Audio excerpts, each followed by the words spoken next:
The chandeliers at Donatello's glimmered like frozen fireworks above a sea of crystal glasses and whispered conversations.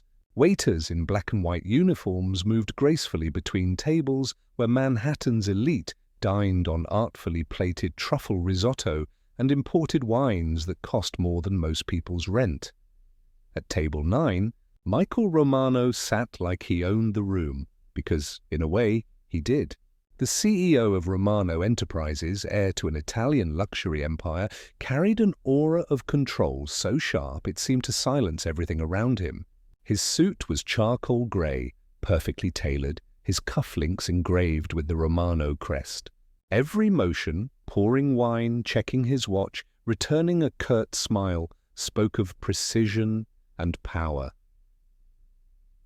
At the far side of the room, Felicia Morgan adjusted her apron and balanced a tray of porcelain dishes. Her shift was almost over.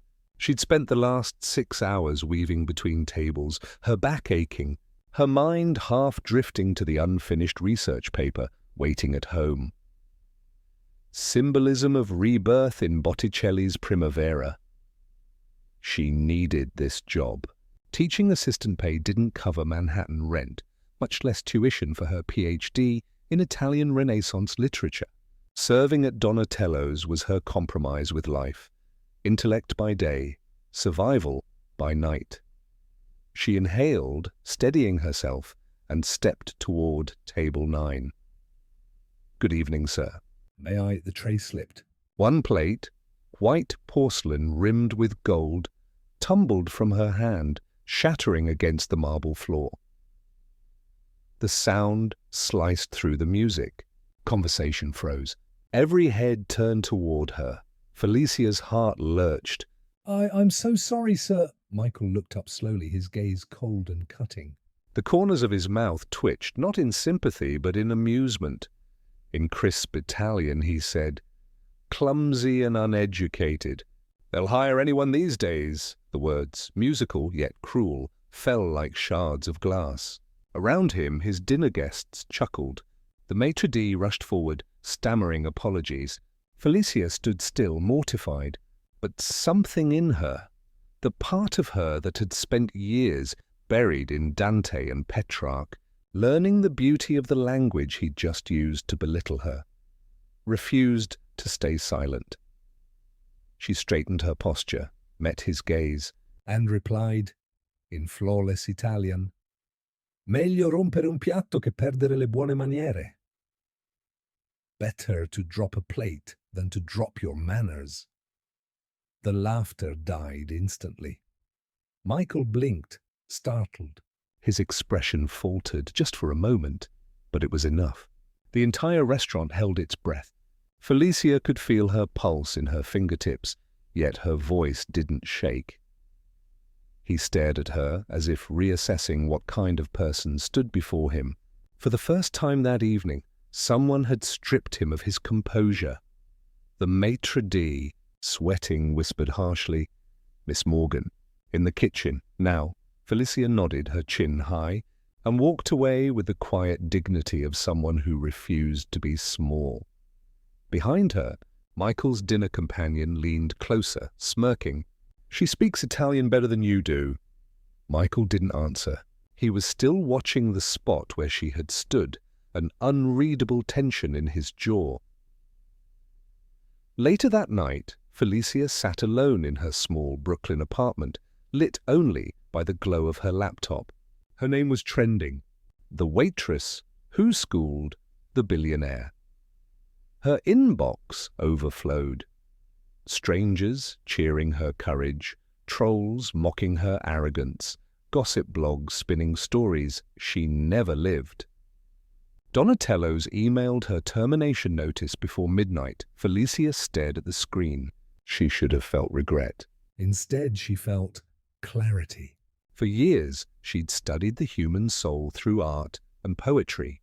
Tonight, she'd seen its ugliest form, entitlement wrapped in charm. She whispered to herself, half bitter, half proud, "At least I dropped the right plate." She shut her laptop and lay down, too exhausted to cry. The next morning, a sharp knock on her door pulled her out of a restless sleep. Her neighbor handed her an envelope, ivory paper, sealed with the Romano Enterprises crest. Felicia frowned. Inside was a single printed line. "Meet me tomorrow at 10 a.m. Michael Romano." No apology, no explanation. No context. She stared at it for a long time, pulse quickening. The man who had humiliated her in front of an entire restaurant now wanted to meet her? For what? Another insult? A settlement? Or something else entirely? She folded the letter carefully, a strange mix of anger and curiosity burning behind her calm expression. Outside, the city buzzed awake. Taxis, horns, sunlight slicing through glass towers. Felicia looked out the window and whispered, almost to herself, "If this is the beginning of something, let it be on my terms." The next morning, Felicia Morgan stood before a wall of glass and steel that gleamed like a blade in the morning sun. Romano Enterprises, 5th Avenue. Her reflection in the mirrored surface looked strangely out of place.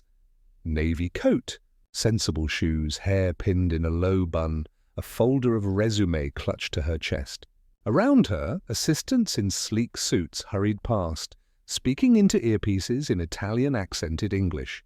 The air smelled faintly of espresso and ambition. Felicia exhaled, straightened her shoulders, and walked toward the revolving doors. Inside, the marble lobby stretched upward like a cathedral of capitalism. The Romano crest, 2 lions flanking a crown, was carved into the floor. Every step echoed. The receptionist, immaculate in a tailored uniform, looked up. "Miss Morgan?" Felicia nodded. "Mr. Romano is expecting you." "Top floor." "Take the private elevator." Her pulse spiked. "Private elevator?"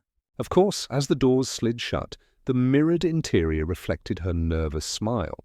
She whispered to her own reflection, "You're not here to apologize. "You're here to listen. Just listen." When the doors opened, the world changed. Michael Romano's office was a museum of modern restraint. White walls, glass desks, art pieces that cost more than her student loans.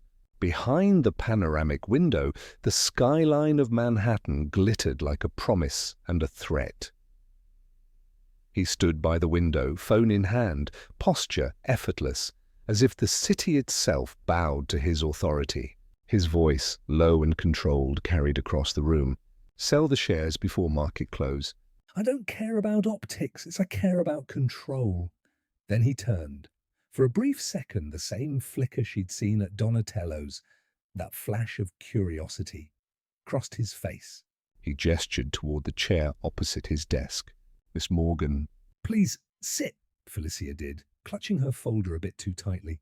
"Why am I here, Mr. Romano?" He smiled faintly. "You're direct. Good." He crossed the room, poured 2 glasses of water, and slid one toward her. "You've seen the headlines, I assume?" "Of course." "The waitress who schooled the billionaire." It's hard to miss. He didn't flinch. The internet has a short memory, but sometimes it reveals what people really are. "You spoke your mind fearlessly. That's rare." Felicia raised a brow. "You humiliated me." "I lost my job." "If this is your idea of flattery, it's not working." He sat down, folding his hands. "I'm not here to apologize. I'm here to offer you a job." The words hung in the air like smoke. Felicia blinked. "A job?" "A consultancy," he clarified. "We're negotiating a merger with Villa Medici Hotels, a heritage group based in Florence. Their board cares deeply about cultural authenticity, something my team lacks." "You, Miss Morgan, have that authenticity." Felicia's jaw tightened. "So you need a token scholar to impress an Italian board?" He met her gaze, calm and steady. "No, I need someone who understands the soul of what they're selling and isn't afraid to tell me when I'm wrong." For a moment, the room felt smaller. Felicia searched his expression for sarcasm, arrogance, but found none. Only a quiet intensity that made her uncomfortable. "I'm not sure I'm qualified for—" "Whatever this is," she said carefully. Michael leaned back in his chair. "You're fluent in Italian, you study Renaissance art, and you already know what it's like to stand up to me. That's 3 qualifications most people don't have." Felicia hesitated. The offer sounded surreal. "What's the catch?" "No catch," he said smoothly. "A 3-month contract. You'll advise on language, cultural tone, and presentation during negotiations. You'll be compensated generously, or double your current income at Donatello's, plus tuition coverage for 1 semester." Her heart skipped. Tuition coverage. It was enough to change everything. Still, her pride burned. "You think you can buy me that easily?" Michael tilted his head slightly, a hint of amusement touching his voice. "Miss Morgan, I don't buy people. I hire talent." "And you, apparently, have both," she leaned forward. "And what makes you think I'd work for someone who insulted me in front of an entire restaurant?" He didn't look away. "Because I think you care more about truth than ego. And you'll see this for what it is an opportunity, not an apology." Felicia's pulse fluttered. There it was again. The disarming mix of arrogance and sincerity that made him impossible to categorize. She rose from her chair. "I'll think about it." "Do," he said simply. Then, almost softly, "But remember, where do most people spend their lives waiting for the door to open?" "You already have the key," Felicia froze. For a second, the noise of the city below faded. She gathered her folder and walked toward the door. Before stepping out, she turned and said, "If I accept, I set my own conditions." "I am a consultant, not an employee. No one talks down to me again, including you." Michael's lips curved into a faint, approving smile. "That's exactly why I want you, Miss Morgan." Felicia had promised herself she wouldn't return. Yet, 24 hours later, she found herself once again stepping out of the elevator onto the top floor of Romano Enterprises. Her stomach knotted with equal parts curiosity and defiance. This time, Michael's assistant greeted her with a polite nod. "Mr. Romano is expecting you in the conference suite, not his office." Interesting. The conference room was vast, a panoramic view of Central Park. Long mahogany table, polished silver carafe steaming faintly. The contrast between the space and her simple navy dress made her feel like she'd stepped into a painting where she didn't belong. Michael entered quietly. His usual sharp suit was replaced by a soft grey one, the tie loosened. There was an ease in his demeanor today. Less CEO, more man. "Miss Morgan," he said, "thank you for coming back." "I almost didn't," Felicia replied. "I suspected as much," he said, motioning for her to sit. "Which is why I made sure today is worth your time." He slid a folder toward her. Inside were printed pages, not contracts, not financial statements, but something far more unexpected, notes from her dissertation proposal. Felicia blinked. "You've read my work?" "Part of it," he said casually, taking a sip of coffee. "Your thesis on the intersection of Renaissance literature and modern identity." "I found it." Enlightening, she narrowed her eyes. "You actually read academic writing for fun?" He smiled faintly. "For profit. Understanding culture is the most underrated business skill in the world." She couldn't help it. She was impressed. Just a little, Michael leaned forward. "Tell me, Miss Morgan, what do you think makes Italian heritage so magnetic to the rest of the world?" Felicia hesitated, thrown off by the question. "Because it's not about wealth or status," she said finally. "It's about soul, art, beauty, and imperfection coexisting. The Renaissance wasn't built by perfect people. It was built by dreamers and rebels, like you," he said quietly. The remark landed somewhere between compliment and observation. Felicia looked away, fighting the warmth creeping up her neck. He continued, "That's why I want you on this deal. The Villa Medici project isn't about another hotel. It's about preserving the story of a civilization. And I need someone who understands stories." Felicia looked at him closely, as if trying to decide whether he was real or simply a man who knew exactly what words to use. "You have an answer for everything, don't you?" she murmured. "Only when I mean it," he said. Silence settled between them. Not awkward, but alive, the kind that hums with unsaid thoughts. Finally, she opened the folder again. Before I agree, I need to set a few conditions. Michael's eyes flickered with intrigue. Of course you do. First, she began, her tone firm, I'll speak freely. If something doesn't align with the cultural integrity of the project, I'll say it. Publicly, if necessary. He nodded once. Agreed. Second, I want an academic letter of recommendation at the end of the contract, authored by you, addressed to the faculty committee at Columbia. His lips curved slightly. You plan ahead. I respect that. And third, She hesitated, then added, I don't want this to be a charity. I know I was viral for a week, but I'm not some publicity stunt. That was the only time he looked genuinely offended. Felicia, he said softly, her name rolling off his tongue as though testing it. If I wanted a PR stunt, I'd have hired an actress. I hired you because you're brilliant. And because you're not afraid of me. The words hit her harder than she expected. She tried to mask it with humor. That's debatable. A flicker of amusement passed his eyes. You stood your ground in front of half of Manhattan. I'd say that qualifies. Felicia tapped her pen against the folder, thinking. You're persistent, Mr. Romano. I'm Italian, he replied smoothly. Persistence is genetic. That made her laugh despite herself. The first real laugh since this all began. It startled him too. For a fleeting moment, the walls between billionaire and academic seemed to crumble. Felicia extended her hand across the table. Fine, I'll accept. But if you so much as condescend to me again, this partnership ends. Michael reached for her hand. Firm, warm, steady. Noted, he said simply. Then his tone softened. If I wanted obedience, Miss Morgan, I wouldn't have chosen you. Their eyes met, hers cautious, his quietly intent, and for the first time, Felicia felt that maybe, just maybe, this wasn't a game of power at all. It was the beginning of something far more dangerous, understanding. The hum of the jet engines was the first thing Felicia noticed. Soft, steady, and strangely intimate. She stood at the foot of the private jet, the morning sun glinting off the Romano insignia painted near the cockpit. The air smelled of espresso and jet fuel, and of something new. Possibility. This can't be real, she whispered under her breath. Michael was already at the top of the stairs, crisp in his navy suit, watching her with a faint smirk. You're staring, Miss Morgan. I've just never flown in anything that costs more than my entire student loan, she replied, squinting up at him.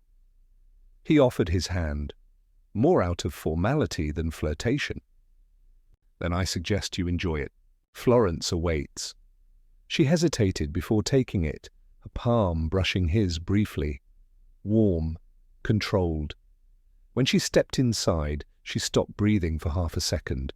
The interior was a world apart. Cream leather seats, walnut paneling, a vase of white orchids on the bar. A world made for men like him, men who never had to think twice about comfort. He motioned for her to sit. Coffee? Please, she said, trying not to sound too impressed. As he poured her a cup himself, not delegating it to his assistant, she studied him. In this quieter light, Michael looked different. The sharpness she'd seen in Manhattan softened here, replaced by something she couldn't yet name. You've been to Italy before? He asked. Only once, Felicia said. A study trip during undergrad. Florence was... She paused, searching for the right word. Overwhelming. Like every corner is alive with ghosts. He smiled faintly. Ghosts are good company. They don't expect anything from you. The way he said it, calm, almost wistful, made her look at him. You say that like you know from experience? He met her eyes briefly, then turned to look out the oval window. I grew up spending summers at Villa Ledetta, just outside Florence. My grandmother used to read Dante to me at dawn. She said the first light was holy, that it made even sinners look like saints. He let out a quiet laugh. She'd be disappointed if she saw me now. Felicia leaned back in her seat, taken aback by his candor. This wasn't the arrogant man who'd humiliated her at Donatello's. This was someone else, a man still tethered to a memory he couldn't quite let go of. For a while, neither spoke. The plane climbed through layers of white clouds, Manhattan shrinking to a blur beneath them. Felicia looked down at her notebook, but her thoughts drifted.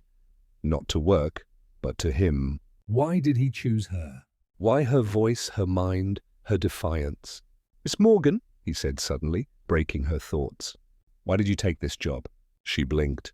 "Because I needed the money," he arched a brow. Honest. I could lie if you prefer, she added dryly. Michael chuckled, a low, genuine sound that caught her off guard. Please don't, everyone around me already does. There it was again, that quiet truth under his confidence. Loneliness disguised as control. The rest of the flight passed in fragments, him explaining the Villa Medici deal, her taking notes, their banter alternating between professional and strangely personal. At one point he caught her studying the world map embroidered on the wall and said, "Pick one." Any city, if you could start over, where would you go? She thought for a moment. "Siena, it's smaller, quieter. People still greet each other by name," he nodded slowly. That's why I can't live there. What do you mean? He looked at her, eyes unreadable. "I built my world on silence. People like me don't get greeted by name anymore." Only by title. Felicia said nothing, but the ache in his voice stayed with her. Hours later, when the pilot announced their descent into Florence, she pressed her forehead to the window. The Tuscan landscape unfurled below. Terracotta rooftops, cypress-lined hills, golden lights spilling over centuries-old villas. Her chest tightened. "It's even more beautiful than I remember." Michael watched her quietly. It's home, he said. Then softer. "At least it used to be." The plane landed with a gentle thud, rolling across the private runway. Outside, attendants were already waiting, the Romano emblem gleaming on black sedans. As they descended the steps, the warm Italian breeze carried the scent of lemon blossoms and stone. Felicia felt small but alive, to be like stepping into a Renaissance painting. Michael gestured toward the cars. "Welcome to Florence, Miss Morgan." She smiled faintly, her hair lifting in the wind. And what happens now? He paused, glancing toward the hills. "Now," he said, "we begin rewriting history. Mine and yours." And though she didn't know it yet, that was exactly what they were about to do. Villa Ledetta stood on the crest of a hill overlooking Florence, its facade bathed in amber light. Marble angels guarded the gates. Fountains whispered under olive trees. The air smelled of roses, truffle oil, and power. Felicia adjusted the strap of her cream dress, feeling the weight of every curious glance as she followed Michael up the grand staircase. He walked with effortless confidence, every movement deliberate, practiced, and unreadable. Inside, the main hall was alive with chatter in Italian, English, and French. Crystal chandeliers shimmered above frescoed ceilings depicting gods and mortals locked in eternal dance. Servants moved like shadows. "Try not to look impressed," Michael murmured beside her. She shot him a sideways glance. I'm not impressed. I'm terrified, he smirked. "Good. That's half the charm of these people. They feed on fear." At the center of the room stood Lucinda Ricci, a woman in her 60s with silver hair pinned perfectly, her eyes sharp as cut glass. Power radiated from her like perfume. When she saw Michael, her expression softened into something resembling affection, or perhaps calculation. "Signor Romano," she greeted, kissing his cheeks. It's been too long. "You've grown into your grandfather's arrogance." Michael smiled thinly. And you haven't aged a day, Signora Ricci. May I introduce Dr. Felicia Morgan, my cultural consultant? Lucinda turned her gaze to Felicia, slow, assessing. A consultant? "You look more like a poet than a businesswoman." Felicia inclined her head, answering in perfect Italian. "Poetry is the foundation of business, signora.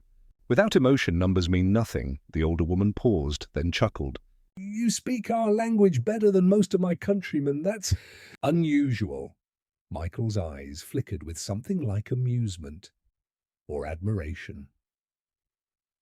Dinner was served in the main hall. 12 guests, 3 languages, and enough silverware to arm a small army. Felicia sat between Michael and Lucinda, feeling the weight of centuries pressing from the frescoed ceiling above. As the first course arrived, handmade ravioli stuffed with ricotta and lemon, Lucinda's son Marco leaned forward. So, Miss Morgan, you're an expert on Renaissance culture. Tell us, what does that have to do with hotel acquisitions? It was meant to be condescending, and everyone knew it. Felicia smiled politely. In the Renaissance, every home was designed not only for living but for legacy. Art, architecture, even hospitality. They were ways of saying, I was here and I mattered. Your hotels do the same, don't they? The table grew quiet. Lucinda's eyes sharpened, intrigued. Felicia continued, voice calm, unwavering. Villa Medici isn't just real estate. It's memory, marble and time intertwined. You can sell rooms, but you can't sell heritage. You can only protect it. Michael leaned back, watching her, something shifting behind his calm exterior. Lucinda took a sip of wine. And you think Romano Enterprises can protect it?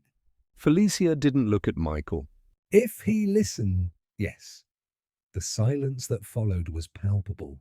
Michael's jaw tightened, but there was no anger, only awareness. Then Lucinda laughed, soft and unexpected. You have spirit, Dottoressa. It's been a long time since anyone dared speak to him that way. I've noticed, Felicia replied. The laughter spread across the table. The tension dissolved into conversation and clinking glasses. The rest of the dinner flowed easily. Talk of art, travel, and the subtle politics of Florence.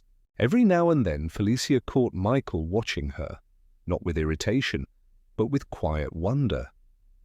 When dessert was served, tiramisu dusted with cocoa, shaped like the Medici crest, Lucinda raised her glass. To courage, she said. Both in business and in conversation, everyone drank.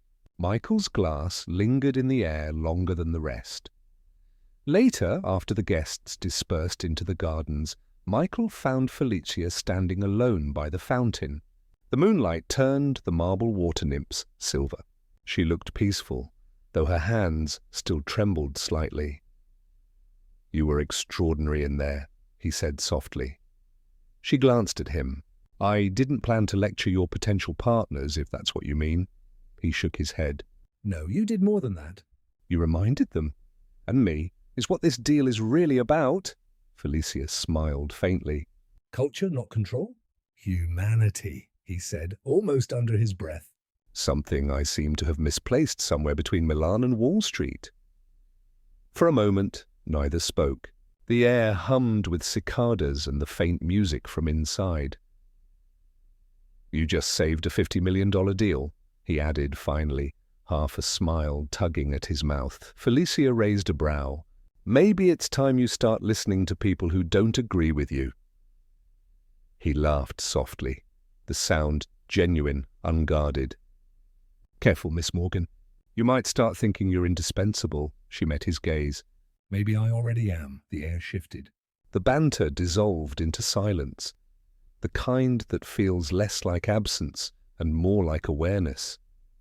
A breeze stirred the roses around them. Michael looked away first, breaking the spell. Tomorrow, Lucinda wants you to tour the Villa Medici archives. She trusts you now, Felicia nodded. And you? He hesitated, then said quietly, I'm learning. When they returned to the villa, she lingered at the doorway, watching him disappear down the marble corridor. For the first time, she realized that the arrogance she once hated in him might have been armor. And beneath it, there was something fragile, something worth saving, and perhaps, just perhaps, he saw the same in her. The following 2 weeks passed in a blur of meetings, phone calls, and late-night revisions of presentation slides. Felicia barely had time to breathe, but she noticed something remarkable. Michael Romano was not the same man who had insulted her in that Manhattan restaurant. At the Florence office of Romano Enterprises, he sat beside her, sleeves rolled up, hair disheveled, a pencil tucked behind one ear as they pored over historical blueprints of Villa Medici. He asked real questions, and for once he listened. "Do you think this fresco is original?" he asked, pointing to a photo of faded angels. Felicia leaned closer, her voice calm but assured. "Yes. The brushwork resembles Julia Romano's early style. If you restore it, use mineral pigments, not acrylic. Otherwise, the colors will die." He studied her profile for a long moment, then nodded. You sound like you've done this all your life, she smiled. "You sound like a man learning to care." Their eyes met briefly, and something electric passed between them before he looked away, pretending to jot notes. The days grew warmer. Florence shifted into summer. The streets below their hotel balcony were alive with laughter and the distant echo of violins. One afternoon, after a 12-hour meeting with the Ricci board, Felicia found Michael sitting alone on the terrace, jacket off, tie loosened, staring at the cityscape. A half-finished glass of Chianti rested on the table beside him. "You look like you're negotiating with the sky," she teased, stepping closer. He chuckled softly. "At least the sky doesn't interrupt me." She took the chair beside him, kicking off her heels with a sigh. "That meeting was brutal." "It was progress," he replied, handing her his glass. "They didn't throw me out this time," she laughed, sipping the wine. That's an improvement. He looked at her then, really looked. The lamplight caught the amber in her hair, the quiet determination in her eyes. "I used to think respect was something you could demand," he said slowly. "But you made me realize." "It's something you earn." Felicia set down the glass, her voice barely above a whisper. "You've earned more than you think, Michael." The silence that followed wasn't awkward. It was heavy, meaningful. The kind that doesn't need words to exist.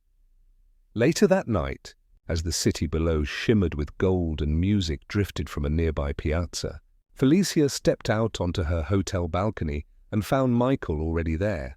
"Leaning on the railing. You can't sleep either?" she asked. He shook his head. "Too many numbers. Too many ghosts." "Ghosts?" He turned toward her. "My grandfather built this company from nothing. My father nearly destroyed it." "I've been trying to prove I'm not either of them." Felicia's gaze softened. "Maybe you don't have to prove anything. Maybe you just need to be someone new." He looked at her as though she'd said something no one ever had. For a moment, neither moved. The night was alive with possibility. The distant bells of the Duomo, the faint scent of jasmine. "You seem softer here," she murmured. Michael smiled faintly. "Maybe it's the city." He paused, his voice dropping lower. "Or maybe it's you." Felicia froze. Not because of the words, but because of the way he said them. Unguarded, honest, fragile. She looked away, trying to calm the sudden racing of her pulse. "You shouldn't say things like that, Michael." "Why not?" "Because it sounds like you mean them." He stepped closer, the air between them thickening. "And if I do?" She turned to face him, his face inches from hers, eyes reflecting both moonlight and fear.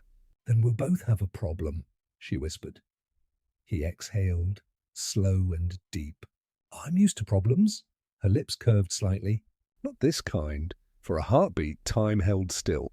The city lights flickered like 1,000 watching stars. Then, as if realizing the edge they stood upon, Felicia stepped back, breaking the spell.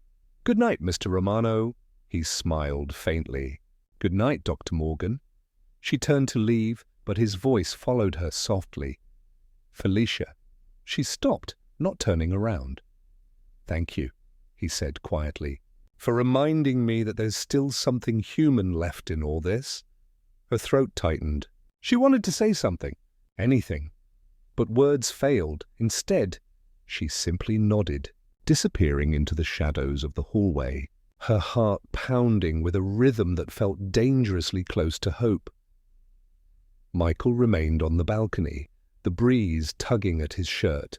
He stared at the city that had witnessed centuries of art, betrayal, and redemption, and wondered if somehow it was now witnessing his own. The storm arrived without warning. It began with a headline splashed across every financial site in Europe. Romano Enterprises accused of manipulating cultural heritage funds.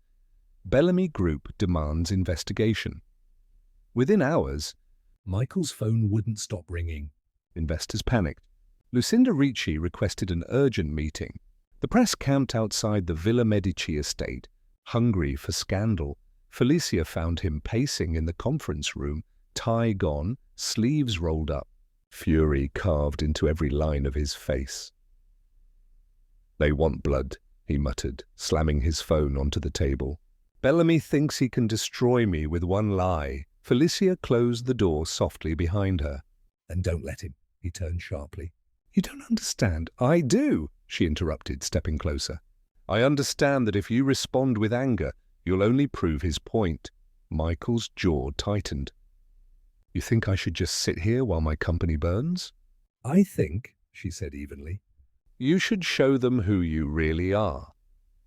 He stared at her, the same woman who once threw his arrogance back in his face, and now stood between him and his own downfall. By noon, the Ricci family boardroom was full. Lucinda sat at the head of the table, poised, unreadable. Michael presented the project reports, the restoration budgets, every receipt and grant record he had. His voice was steady, but his eyes betrayed sleepless nights. When Lucinda finally spoke, her tone was cold. "The accusations are serious. If even part of this is true, our partnership could ruin us." Michael inhaled deeply. "Then verify it. Audit everything. You'll find nothing false," the room murmured. But Lucinda's gaze shifted toward Felicia, who sat quietly beside him, her notebook open. "And you, Miss Morgan," Lucinda said, "do you believe in him?" All eyes turned to her. Felicia froze for a heartbeat. She could feel Michael's gaze, the silent question behind it. "Will you stand by me?" She rose to her feet slowly, her pulse pounding. "Yes," she said, her voice clear, "because I've seen how he works. Not as a tycoon, but as a man who finally understands what heritage truly means." She glanced around the table. "He doesn't want to own Villa Medici. He wants to preserve it. He listened to every expert, even me, the woman he once humiliated." "That's not arrogance. That's growth." Silence. Even Lucinda's expression softened slightly. Michael looked at her, something raw flickering in his eyes. Gratitude, disbelief, and something deeper. Later, when the meeting ended and Lucinda promised a temporary pause instead of termination, Felicia walked out into the courtyard. The sun was setting over Florence, the sky painted in rose and gold. Michael followed her, footsteps echoing softly on the marble. "You didn't have to do that." "Yes, I did," she replied without turning. He stepped closer. "You risked your reputation." Felicia faced him then, her eyes fierce but gentle. "What reputation?" "I'm just a doctoral student who tells the truth." "And the truth is, I believe in what you're trying to do, Michael. Not the company, you." He stared at her as if hearing something impossible. "No one's ever said that to me." "Then maybe it's time someone did." For a long moment, neither spoke. The only sound was the fountain's gentle rhythm. Then Michael exhaled, the tension leaving his shoulders. "I've spent my whole life fighting to be the smartest man in every room." "But when you spoke just now," his voice faltered, "you made me realize what real strength looks like." Felicia's lips curved faintly. "If you keep saying things like that, people might start to think you're human." He laughed quietly, the sound genuine, disarming. "Maybe I'm starting to be." That night, news began to turn. An independent journalist released an exposé revealing Bellamy's falsified claims and manipulation of financial data.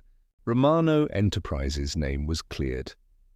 Michael stood on the hotel balcony with a glass of wine, watching the city lights reflect in the Arno River.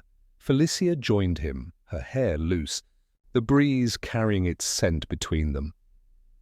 "Seems like Florence believes in you again," she said softly. Michael looked at her. It's not Florence I wanted to convince. Her heart skipped. "Then who?" He took a step closer. You. For a brief, dangerous second, she thought he might kiss her. But instead he whispered, "Thank you, Felicia, for seeing the man I didn't think existed anymore." She smiled faintly, eyes glistening.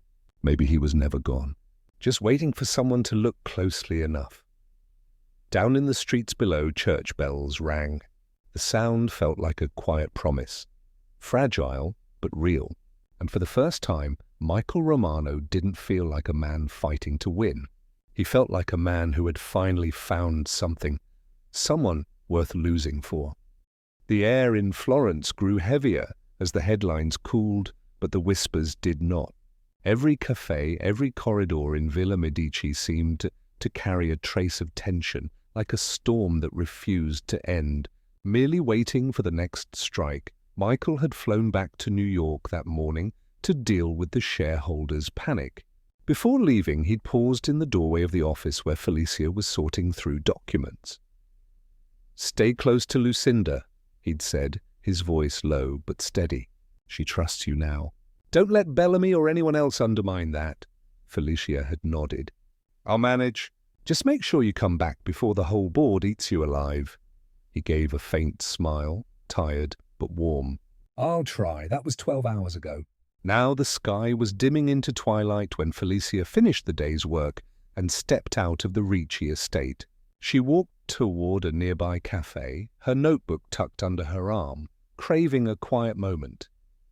But when she turned the corner, a black car pulled up beside the curb. The tinted window rolled down, and there he was. "Louis Bellamy, Miss Morgan," he greeted, voice smooth as silk. Fancy seeing you in Florence. Felicia froze. Every instinct screamed to turn around, but curiosity and pride kept her still. "What do you want, Mr. Bellamy?" Louis gestured toward the car. "Just a conversation. I promise I'm not as monstrous as Romano paints me." "I doubt that," she said flatly. He smirked. "Still 5 minutes."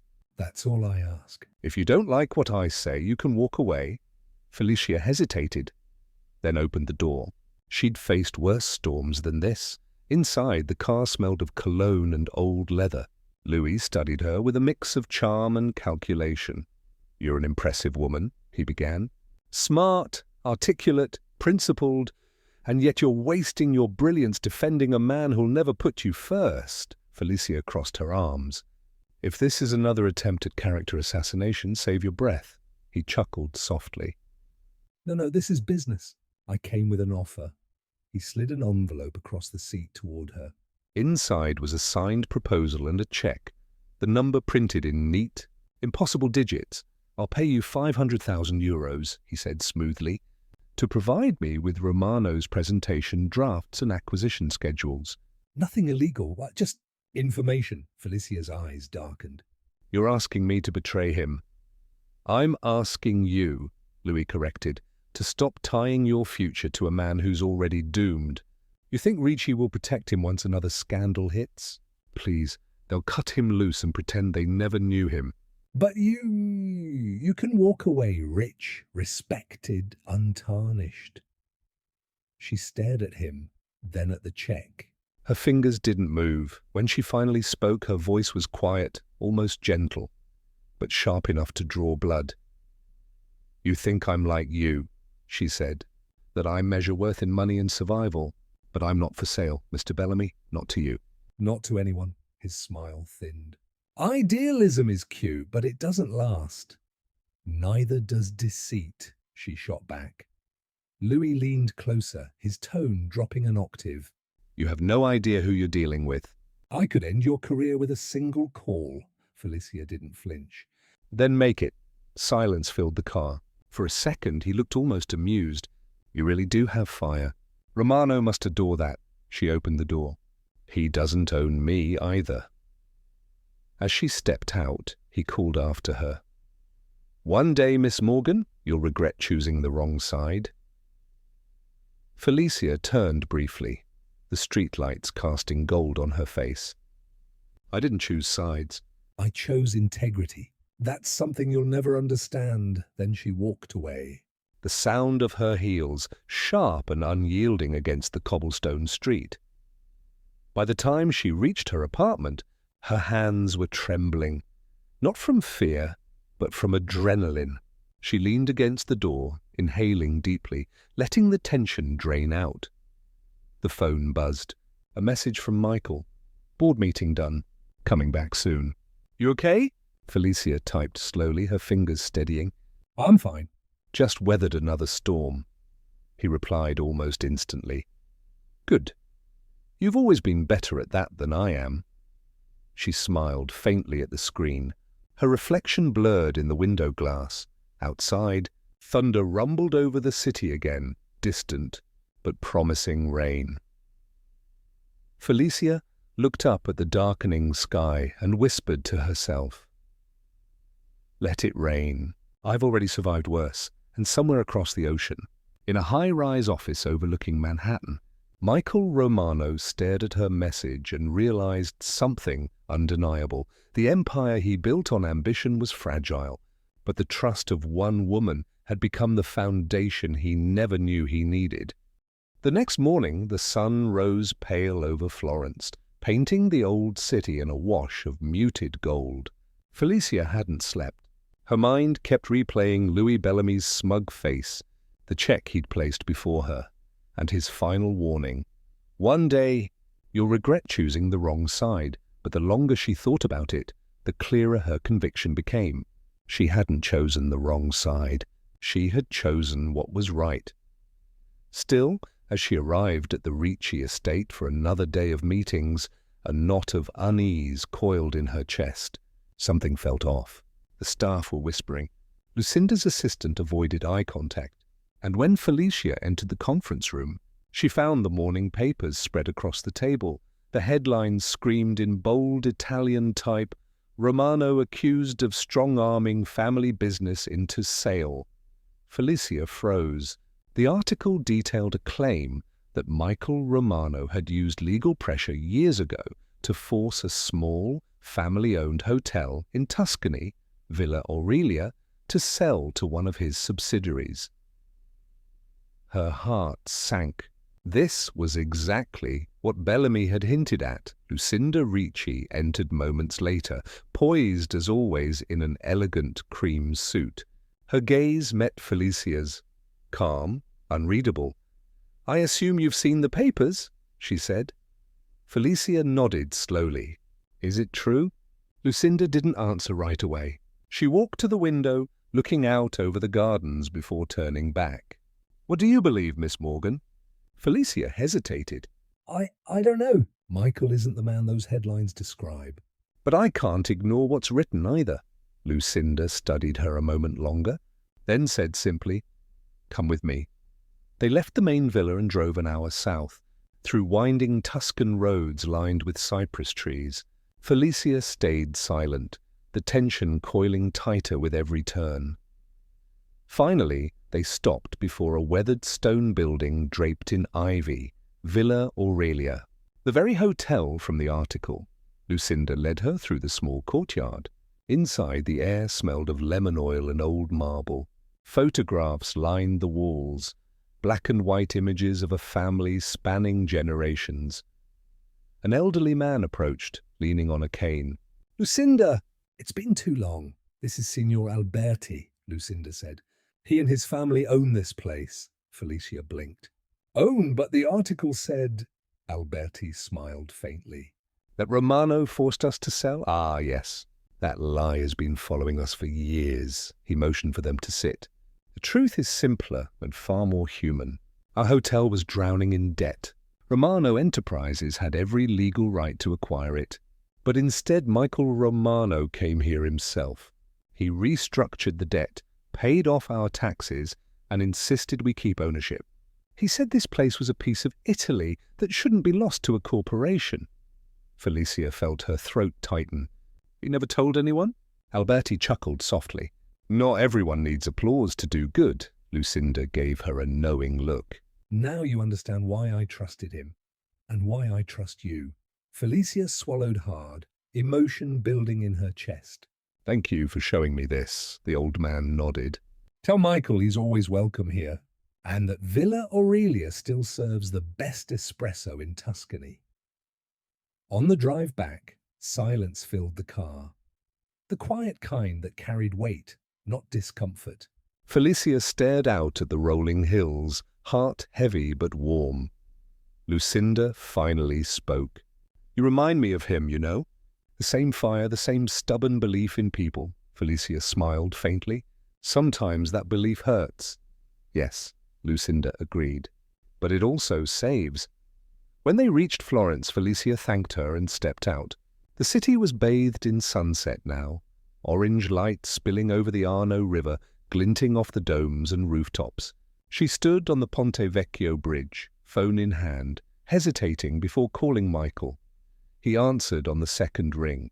Felicia. His voice sounded exhausted. I went to Villa Aurelia, she said softly. I know the truth now. There was a pause, just the faint sound of his breath through the line. I didn't want you dragged into that mess. You didn't drag me, she whispered. You inspired me to look deeper. Another silence, then quietly. Thank you for believing in me. I don't just believe in you, Michael, she said, her voice trembling slightly. I believe in what you're trying to build, he exhaled shakily. Then I'm doing something right. As the call ended, Felicia stayed on the bridge, watching the water reflect the first stars. The ache in her chest wasn't pain anymore. It was something gentler, fuller. For the first time since meeting Michael Romano, she wasn't thinking about business, or culture, or the fragile line between them. She was thinking about him, the man who'd once humiliated her, then hired her, and now, somehow, had become someone she admired. Somewhere between the broken plate and this moment, he had changed. And maybe so had she. Felicia turned away from the river, whispering into the cooling night. You don't have to tell the world who you are, Michael. The right people already know. And as she walked back through the narrow streets of Florence, the bells of Santa Maria del Fiore began to ring, soft, solemn, and full of promise. 3 days later, the storm broke. Florence woke to news that would ripple through every financial outlet in Europe. Louis Bellamy's empire had collapsed. Emails, bank records, and falsified contracts were exposed, each one traced back to his attempt to sabotage Romano Enterprises. Michael Romano returned to Florence that morning, his private jet landing in a veil of mist over Peretola Airport. For the first time in weeks, he looked lighter. Not because the crisis was over, but because he'd chosen to face it with truth instead of pride. Felicia met him at the entrance of Villa Ledetta. He looked tired, the kind of exhaustion that came from sleepless nights and battles fought in silence. But when he saw her, something in his expression softened. You were right, he said simply. Bellamy fell on his own lies. Felicia smiled faintly. I heard. The papers are calling it the Romano Redemption. He huffed out a dry laugh. Redemption is too generous a word. I didn't do this to clear my name. I did it because you made me remember why I started in the first place. Felicia blinked, momentarily caught off guard. His voice wasn't the sharp, commanding tone she'd known when they first met. It was quieter, steadier, almost human. Before she could answer, Lucinda Ricci entered the grand hall, her heels clicking elegantly on the marble floor. Mr. Romano, she greeted. You've survived the storm. Impressive. Michael inclined his head. Storms tend to show what's built on stone and what's built on sand. Lucinda's lips curved, half amused. A poetic metaphor. Perhaps you've been spending too much time with Miss Morgan. Felicia flushed slightly. But Lucinda continued before either of them could respond. I've reviewed the documents, she said, and I'm ready to proceed with the signing. However, I have one additional condition, Michael's brow arched, which is, Lucinda turned toward Felicia, her gaze steady, that Miss Morgan remains part of this project permanently, as cultural heritage advisor for the entire Villa Medici chain. Felicia froze. What? Lucinda raised a hand. I've seen how you handle people, Miss Morgan. You don't just understand culture, you understand integrity. This project needs that, now more than ever. Then her eyes flicked back to Michael. Do we have an agreement, Mr. Romano? The room seemed to hold its breath. Felicia could almost hear the faint hum of her own pulse. This was more than a job offer. It was a test. Would Michael agree to tether his empire to her? To trust the woman who'd once defied him in a restaurant full of strangers? Michael didn't hesitate. Yes, he said quietly. On one condition. Lucinda lifted a brow. Oh, that she's free to challenge me whenever I forget what this project stands for, he said, because she's the reason it means something now. The words hung in the air, simple but heavy with meaning. Lucinda smiled, slow and knowing. Then I believe we have a deal. She signed the final page with a deliberate flourish, then extended the pen to Michael. He took it, glancing once at Felicia before signing beside her. When he placed the pen down, a strange silence followed. Not awkward, not tense. Peaceful, like something that had long been broken had just been made whole again. Lucinda rose gracefully. I'll leave you two to celebrate. You've earned it. And with that, she exited the room, her perfume lingering faintly in the air. Lavender and old books. For a moment, neither Felicia nor Michael spoke. Felicia's voice broke the silence first. You didn't have to say that. He turned toward her. Say what?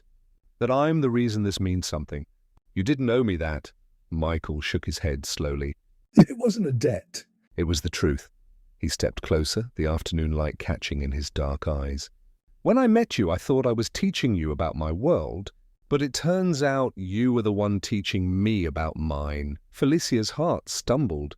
Michael, he smiled. Not the polished CEO smile, but something raw and genuine. You once told me that respect is the true language of love. I didn't understand it then. But I do now. She exhaled shakily, caught between disbelief and something dangerously close to longing. Careful, she murmured. That almost sounded like a confession. Maybe it was, he said softly. They stood there, framed by sunlight streaming through the tall windows, the city of Florence humming quietly beyond. For the first time, Felicia didn't feel like the girl who'd dropped a plate in front of a billionaire.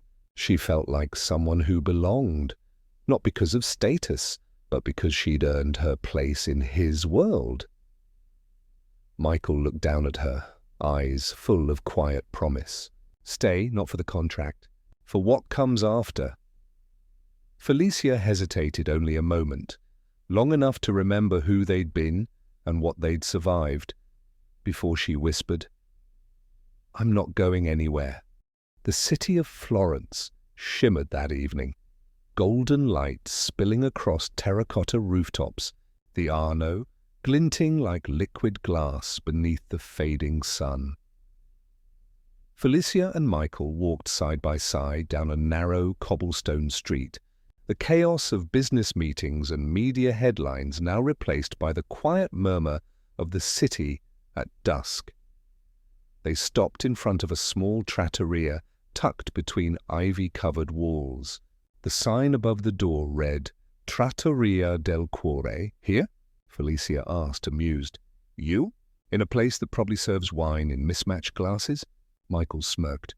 After the week we've had, I think we both deserve something real. The owner, a silver-haired woman in her 70s, recognized him instantly, but said nothing, only smiled knowingly and led them to a corner table by the window. Candles flickered. Outside, the hum of vespers faded into the evening air. For a while, they didn't talk. They just sat there, surrounded by the smell of basil and baked bread, letting silence do what words often couldn't. Then Michael spoke softly. Do you remember the first thing you said to me? Felicia chuckled. That depends. The polite version or the real one? The real one. She leaned back, eyes glinting. I said you were a man pretending to have class. He laughed, a deep, genuine sound that turned a few heads nearby. You were right. I had power but no grace, influence but no respect. He paused, his gaze drifting toward the candle flame. Somewhere along the way, I started believing that being feared was the same as being respected. But you shattered that illusion. Felicia smiled faintly. You make it sound like I did something noble. I was just trying not to lose my job. He shook his head. No, Felicia. You reminded me that strength isn't about dominance. It's about humility. You didn't bow to me when everyone else did. You stood your ground, and for that I'll always be grateful. For a long moment she just looked at him. The once cold CEO who had insulted her now sat before her, vulnerable, unguarded, human. Her voice softened. You know, I never really hated you. I hated how easy it was for you to hurt people. He looked up, meeting her eyes. And I hated how afraid I was to care. The waiter arrived with 2 plates of pasta, pappardelle al ragout, steaming and fragrant. Neither touched the food immediately. Felicia's fingers brushed the rim of her glass. So what happens now, Michael Romano? The contract signed. The crisis is over. You've won, he smiled, a quiet, thoughtful smile. Winning used to mean closing a deal, buying a company, proving I was right. Now it just means sitting here with you. She looked away, pretending to study the candlelight. That's dangerously close to romantic. Maybe I'm learning, he said. The rest of dinner passed like that. Easy, unforced. Filled with quiet laughter and the kind of glances that carried more meaning than any words could. When they finally stepped out into the cool night air, Florence lay beneath 1,000 stars. Michael turned to her. Felicia, can I tell you something without sounding like the arrogant man you once met? You can try, she teased. He exhaled. You made me remember who I wanted to be before ambition got in the way. You made me want to build something that lasts. Not just a company, a life, her breath caught. Michael. But he didn't push. He just smiled, tucking his hands into his pockets. Good night, Felicia. She watched him walk away, his figure disappearing into the glow of the streetlights. And for the first time in years, she felt something like hope. 6 months later, spring returned to Tuscany like a soft exhale. The gardens of Villa Medici were alive again, roses in bloom, fountains whispering, and the scent of lemon trees carried on the wind. Felicia walked along the stone path, now dressed in a flowing ivory gown, her notebook tucked under one arm. She'd been living in Florence for 3 months, officially the cultural heritage advisor for the entire chain. She didn't expect him that day, but when she turned a corner, there he was, Michael, standing by the fountain where they'd first argued with Francesca Ricci 6 months ago. He wore no suit, just a crisp white shirt with sleeves rolled, his hair ruffled slightly by the breeze.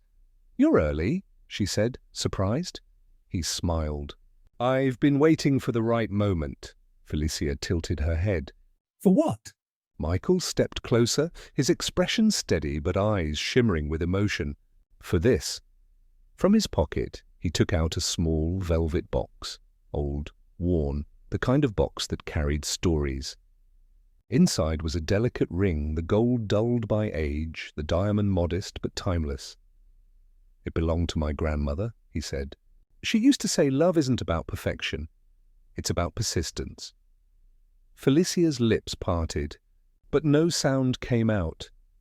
He knelt slightly, not the grand, theatrical gesture of a billionaire, but something deeply sincere. "From the moment you stood up to me in that restaurant, you've challenged everything I thought I knew about love, respect, and what it means to be seen. You changed me, Felicia, completely." Her eyes brimmed with tears. Michael. He smiled softly. So will you let me keep learning with you? The world seemed to still. The breeze quieted, the sun dipped low, casting a golden halo around them. Felicia nodded through her tears, whispering, "Yes." He slipped the ring onto her finger. It fit perfectly, as if it had been waiting for her all along as he pulled her into his arms. The bells of Florence rang faintly in the distance, echoing through the gardens, from a broken plate to a lifelong promise. Their story had come full circle.